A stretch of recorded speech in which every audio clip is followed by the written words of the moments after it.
me at cello, cello. You had me at cello. You had me at cello. Oh, you had me at cello. Buddy, welcome to another episode of Cello Chat. This one a very special edition, very special. I have with me here on the interview Alban Gerhardt, which is so exciting, who is going to be performing with the Madison Symphony Friday night, Saturday night, and Sunday afternoon, the Haydn D major cello concerto. And I know we're all super excited about this. And it's not your first time to perform with the Madison Symphony, is it, Mr. Gerhardt? No, I came here at least twice, but I have very little recollection. My memory is going down. It's really age and confusion and the general state of mind, I guess. Well, and living such a packed life has got to contribute to it too. I mean, I don't Yeah, know and how and, I would go and ahead. probably overloading the brain with music is not helpful. It's But it's fun. yeah, that's true. So the Haydn D major concerto. So I have a number of questions about it. It's a very special concerto, I think, in a number of ways, but particularly special to you. It was your first performance of a concerto with orchestra.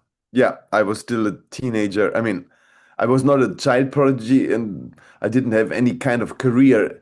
It was rather, I don't know why they gave that to me, but I played in the sold out Berlin Philharmonic Hall for free with a horrible amateur orchestra, but it was Haydn D major. I even have a recording of that. I should look for it because for at least 15 years that stayed my best performance of that piece. Wow. Afterwards, I couldn't play it anymore. Huh. Huh. Well, now, how has your interpretation changed over the years? We won't say how many years. Well, that was the problem. After I played it, when I played it with 16, 17, I was in the complete romantic spirit. Ah, So I played it super over romanticized and very beautiful. But then I met people who knew more about performance practice, like how to play Bach and Haydn. So I started using less, or I tried to use less vibrato and with like all string players, when we use less vibrato, we fall into the trap of also using less sound, and hmm. that's not what it's all about. So we need the right hand still to go deep into the string, as deep as in a Dvorak concerto, but in between we have to go in and out. And this took me 15, 20 years, actually until today. Until today, I'm struggling in controlling the vibrato and having a sound which yeah penetrates the string deeply without ironing. So it's not about but we're doing this, but as deep as possible. Interesting. That's interesting. Well, okay, there's at least a recording of you online playing it, and it's very beautiful and impressive. And one of the things I like about it is that, let's see, there are some people who play Haydn kind of performance practice informed, but who also play it almost a little bit too carefully, like it's a museum piece. And Exactly. you play it like it's a flashy virtuosic piece that it is. So Yeah. how did you manage to thread that needle where it both has the flair but also has the performance practice nuance Haydn stuff? Yeah, the articulation and well, I practice it slow while doing all the articulation and all the sound. When I practice it slow, I practice it quasi at the bridge. So I'm going as extreme as possible, but with the in and out. And when I practice slow, I hard practically without vibrato. And I got actually and then my very strong belief is that this piece is in four and not in eight. So the minimum speed should be 65, if not 70 per quarter, which is not really that fast, but yeah, it is. It is fast. Da da da dee da dee da da da da da dee da da da da da dum bum ba dum ba dum, Yeah. which makes all the sense in the world. I Yeah. mean, da da da da da da da da dee da da da da da. It's just, it's that's not really not virtuosic or diddle diddle diddle diddle diddle diddle diddle diddle diddle diddle diddle diddle. And all my life I felt it like that. So I didn't need any performance practice person to tell me that it should be diddle diddle diddle diddle diddle diddle diddle diddle diddle diddle diddle da ba pa pa yeah pa pa pa pa pa pa pa pa pa. That's, I mean, this is how I understood the music. And every conductor I worked with said, "Oh, don't rush, don't rush." Until I got to play it once with Ton Koopman. He's a Yeah. Baroque specialist Like, from Holland. And he told me, no, no, no, go for it, go for it. It's virtuosic music, it's show-off music. It is not Haydn's best piece. Rather, yeah, rather the opposite. I mean, it's no, I love it. I mean, it's out of actually out of different reasons I love it because I'm nostalgic since it was my very first concerto. But if you compare it to the rest of Haydn's work, it's not in the league with the passion and the symphonies, the quartets. Well, it's better than the violin concerto, and maybe better than the piano concerto. But piano concertos. But yeah, and I love playing it, and I'm very happy that we don't have a Mozart because Mozart is even tougher than Haydn. Because with Haydn we can approach it slightly romantic. With Mozart, that's even less hmm. possible. I feel personally. Well, but like to your earlier point, there are definitely some recordings of the Haydn D major from that kind of where they played it in the romantic style, where it is dreadfully slow. The first movement is very Yeah, slow. I haven't listened to a recording since 30 years, probably, but or 40. But I heard a performance from a very good cellist the other day, and I was absolutely shocked. That, yeah, Yeah. it was super, and it was super romanticized and super slow, and oh, I couldn't believe myself. Uh, okay, well, still on the topic of Haydn D major, I'm curious, do you have any thoughts on the two the common editions, the Gendron and the Gevaert, that you still sometimes hear, like if you're going to hear somebody audition on Haydn D major, unlike Haydn C major, you could end up hearing some sizably different things, particularly in the first movement. Oh, I haven't, but Okay. if they do, then shame on them. I mean, since 30 years we have urtext, and Yeah. to still use these idiotic editions, that's quite amazing. And I'm also amazed that everybody uses this rather lame Gendron cadenza, which is not very creative. I mean, I'm not very creative either, but at least I wrote a little myself, and I stole from some people, but it's my own mix. Yeah, And nice. and to just play Gendron, that's a bit boring.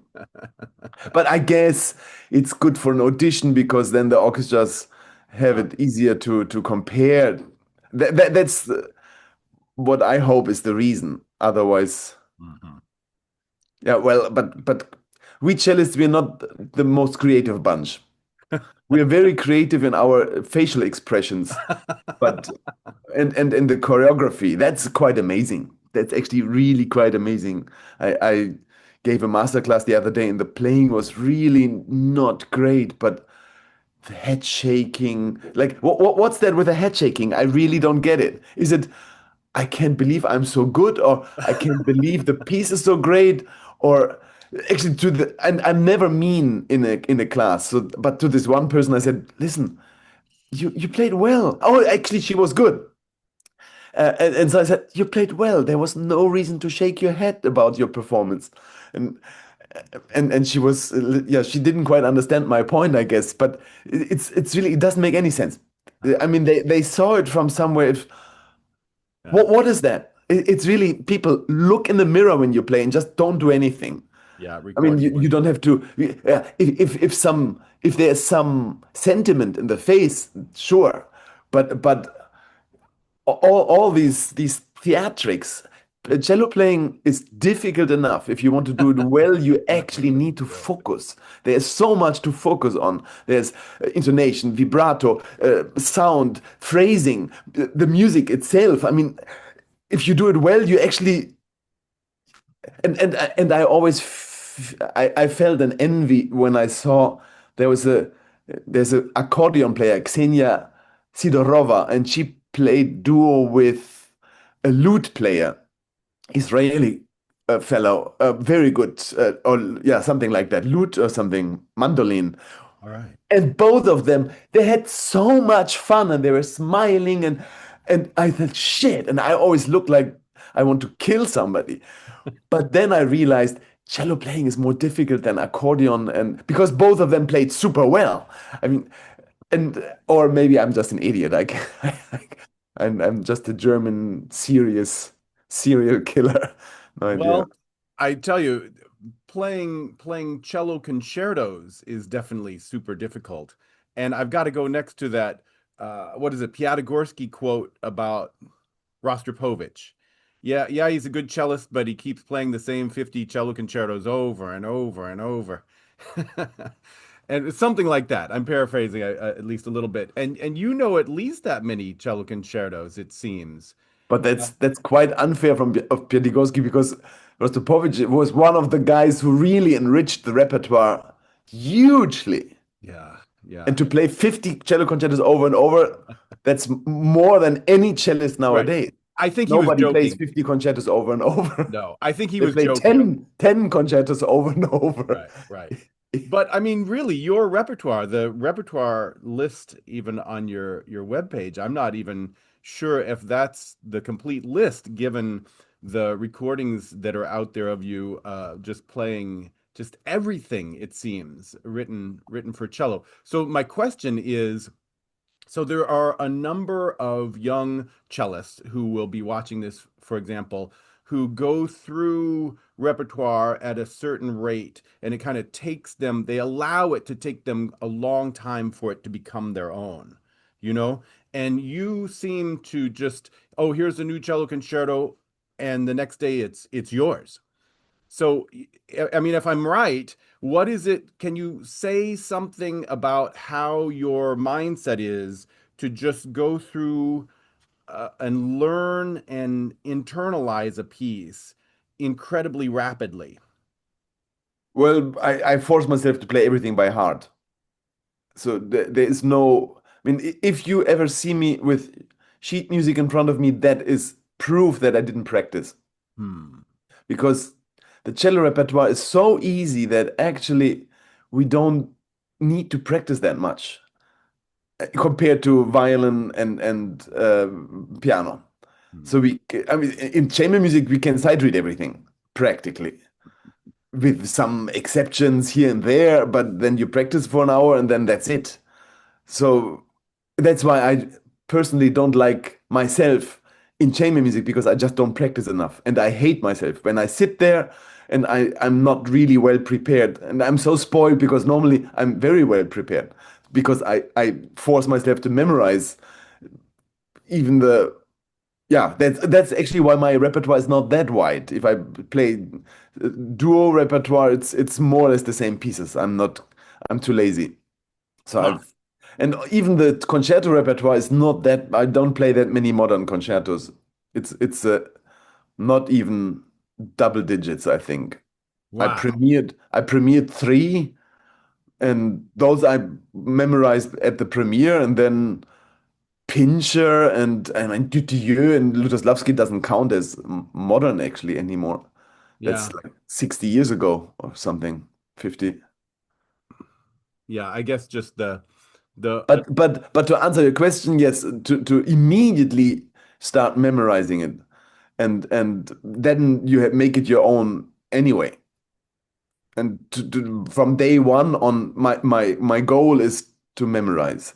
And like a romantic concerto, you can memorize in 5-6 days. That's really not.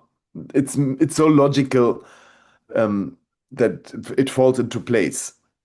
So I encourage any student to memorize even every single etude. Memorize anything you play. So to get the brain going. That's what I had to do in as teenager. Excellent. Every etude I had to play was by heart. Okay, well, I know some of the people watching and hearing you say memorize it. Some of them are thinking, well, memorization comes difficult to me. But I want to go to a point that you make in your bio. I love that on your website you have the professional bio and the personal bio. It was just kind of funny on my screen in your personal bio, just where it cut off and I had to scroll down was where you said, but as a child, I had one distinct advantage, and that's where it cut off. And so at my brain, I was trying to think, I wonder what that is. Oh, Is I it going to see. cite his good ears or something like that? So I scroll down and it says concentration. And I think there's some people don't necessarily think of themselves as concentrating as fully as they could during every moment that they have their cello out and are practicing. So is the am I right that your ability to concentrate greatly from a young age may have played a role in also your ability to memorize as well as you do? Good point. Well, I haven't. This personal biography I wrote, it was a suggestion of my first webmaster in 1990 something, 8, Oh. 99, or whenever websites started becoming a thing. And and and I wrote that in 10, 15 minutes, like woof, Hmm. it just really completely, and I probably should change some things because they're not true anymore. And by then I thought I had this concentration talent, but now having been diagnosed with ADHD, I realize actually it's not a talent. It's really something I had to learn as this crazy ADHD child to focus. Because now they told me, oh, you should not take any medication because you're well put together. So a functional ADHD person, um, but how did I get to be function and they said I should do mindfulness. So I'm doing mindfulness, but all those things they say I already learned as a child probably. So this I don't think so. If there is a gift, then it's ADHD, Hmm. and the fact that somehow my parents and whatever happened in that childhood managed to get the focus. And if you have that, then that's a gift, Hmm. but it's not, it didn't come easy, but probably you're the first asking that if that has anything to do with memory. So if that's an advantage for memorizing, it should actually be a disadvantage because your mind is going like Hmm. the splattered mind or some shattered mind. It's a very good book by Gabor Mate about ADHD. So it's a huge effort to focus, but if you manage, then you have a very good focus. And that was definitely this is what I felt when I wrote the personal biography, that I could really focus on one thing. Hmm. And that's interesting. That's Oh, and then there's this technique of memorizing, which my ex-wife told me about, who had gone to a learning seminar. It's before practicing the piece you want to memorize, um, you stare it through. So every page you look at and unfocused, so kind of blurry, like to for 5 seconds, and then you go to the next page. And after that, you practice normally without trying to memorize, and then you stare again at the end of the session. yeah. And I did that. Well, she told me that. I remember I had to jump in for the Dutilleux, and I had never played the piece. A jump in. I'm doing air quotes because it was 3 weeks. I had 3 weeks to learn it, and so I mean, nobody forced me to play it by heart, but I thought, okay, I give it a try with that technique. I didn't think it was possible. Difficult piece, never heard it, never played it. So I did it, and yeah, it worked. Hmm. That's yeah. It was 3 weeks, and I played the first rehearsal by heart. I mean, I had some accidents, but life without accidents is boring. I want that on a t-shirt. All right, I have another question for you.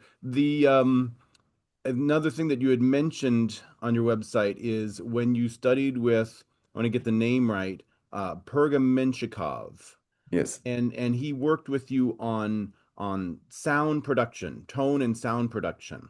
And I think that's just my own students will know that it's one of my idée fixe. I just am always bugging them about, wait, this is a concerto. You want to be heard at the back of the hall.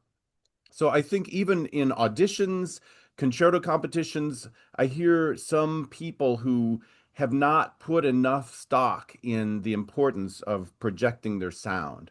So can you comment a little bit on what you learned from him about sound production and kind of your own thoughts about how when you're on stage, how your attitude is about filling the hall with your sound? Well, I don't even think so much of the hall when I practice, and I don't even think of projection at all. I think mainly of quality of sound, and quality not being pristine, but quality meaning having a core in the sound. So the well, now to answer your question with Pergamenchikov, my heroes were always the old guys. Hmm. I didn't like much modern cello playing. I didn't even like Gorstopovich so much. I really I preferred Casals and Feuermann, and if I listened to cello, it was that. So I had that kind of sound imagination. And once I played, I studying in Cologne, I played for Norbert Brainin. He was the first violinist of the Amadeus Quartet, and I played the Beethoven C major sonata for him. He fell asleep during the lesson and or during my performance, but I think I have it on tape somewhere. He said at the end, "Oh, very nice. You remind me of Emanuel Feuermann." So I didn't take that as a huge compliment. I understood how to take it because I was not like the modern way of cello playing, but with more closer to the bridge, slower bow speed.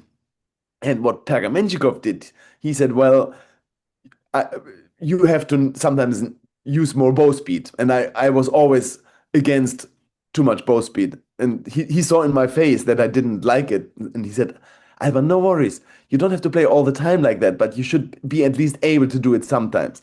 And that rang a bell. So he kind of liberated my slow bowing, but still I believe the most important thing is now I have faster bowing but still closer to the bridge. So Hmm. the number one rule for any cellist should be get off the fingerboard. Don't ever play on the fingerboard unless the composer tells you so, especially on the lower strings. So people think, oh, yeah, A string, yeah, sure, A string. But, oh, and then they play loud close to the fingerboard on the A string. But when they play soft, they go to the fingerboard, close to the bridge on the A string. But when they play soft, they go to the fingerboard. And no, you can play soft very close to the bridge as well. And then you don't have to worry about projection or not. You will be heard. And if not, then the other people are too loud. But we don't have to.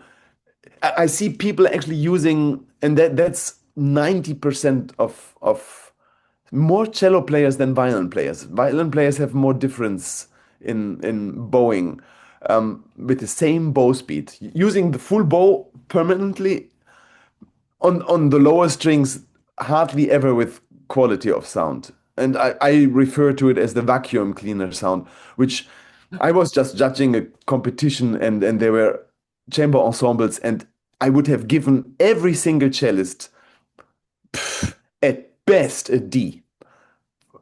It would be, and they were good. They're good left hand, but a good chamber music cellist. When I think of a good one, I think of David Sawyer. They put the bass to the group, and none of these people could do it. I mean, to have really a foundation, the cello is the foundation, not decibels, not loudness, but it's really the core, and that means going close to the bridge on the G and the C string. That's very interesting. That's very interesting. It maybe fills in something in my mind, like between your concerto playing, in which you project very well above the orchestra in the recordings I've heard, for example, but then also going to your Bach suites, and you keep the same quality of sound, and there are I can think of other people for whom when they're playing concertos it's kind of like they have one sound, and then when they're playing unaccompanied they have a different sound, but it's got to be your attitude towards staying in a close lane to the bridge that I'm hearing. Yeah, I mean, I'm not at the bridge, but I go when I practice much closer to the bridge than when I perform, Mhm. just to test the limits and to get used to it. I mean, it's no fun. It's much easier to play on the fingerboard, but Bach gets so boring. I mean, you cannot. And I did that just because I got annoyed getting the same criticism over and over when I played unaccompanied program, and often it was like two Bach suites and Kodai solo sonata. And after the concert, everybody was, "Oh, I loved your Kodai," and it's like, "Oh, okay." So the Bach paled, and then I thought, "Oh yeah, sure, Bach pales in comparison to Kodai because Kodai is so rich." But then I realized, yeah, but if I turn off my sound and I played Bach on the fingerboard back then no wonder it's all between mezzo piano and mezzo forte, and that's it. And the quality, well, my favorite story, and I have told that too many times already, when I recorded my that's my only solo album, I think. Well, except the Bach suite. In 2004, I recorded three solo pieces: Britain, First Suite, Kodai Solo Sonata, and Fifth Bach Suite. And the first day we had 3 days. So the first day I recorded the Kodai, and at the end of the day we had it in the can, and I asked the producer if I could run once the fifth Bach suite. And because sometimes in the evenings when you did already good day's work, some great things can happen. Yeah. You're somehow relaxed, and so I played the Bach suite through, and it was already getting dark out, and it was great atmosphere, and it was so musical and so beautiful, and I felt in the zone. And then I committed the mistake listening to what I just played, and it was super boring. It was flat, nothing, nothing. It was technically quite good, but boring as and and I turned to the sound engineer, who happened to be the same sound engineer Anna Bilsma had for his recordings. Whoa. So I asked him, "That's a bit boring, isn't it?" And I remember he just silently nodded. And I got so depressed. Went back to the hotel, and luckily I had taken, just for insurance purposes, I had taken the Bilsma recording. I think Sony recording, and I listened to 3 4 minutes, just the beginning, and I realized, this guy digs deep. That was nothing, but it was there was. I mean, I wouldn't even say flesh. There was dirt, earth, and like clay, and yeah, it was muddy and rich and phrasing, obviously, and baroque. So this works together. Baroque playing does not mean fingerboard. It means exactly the opposite. And I played on baroque cellos, and with gut strings you can dig quite deep there. Yeah, you can. Wow, that's very interesting. Now you play on a Gefriller. Yeah. Yeah. So, my studio, we just got to go to South Dakota, the musical instrument museum at Vermilion, and play on some very fine instruments there. And it's kind of funny. So Phyllis Young played on a Gefriller, and when I remember, it's almost like I'm very curious what you think about this. It's such a charming sound under your own ear that in some ways you are interested no matter what. You know what I mean? It sounds very nice right there where you're sitting. But to get some of my students to dig into some of these instruments, and it's like, well, yeah, but we want to hear that sound out here. Like don't just sit there and play to yourself, and Well, they But that That- means that you get a little bit more string noise from where you're well, sitting. that's the reason why I never play without these guys. How about that? How So about that because I shouldn't care how it sounds for me, and I shouldn't fall in love with my own sound. We have to, and that's, yeah, it's there we come with projection, and not projection of being loud enough, but just knowing exactly what is needed to do so that what we say can be understood. Hmm. So you can, a great actor can whisper on a stage, and Yeah. they will hear him or her. And a bad actor can scream, and you still don't you don't hear him. Oh, I'm up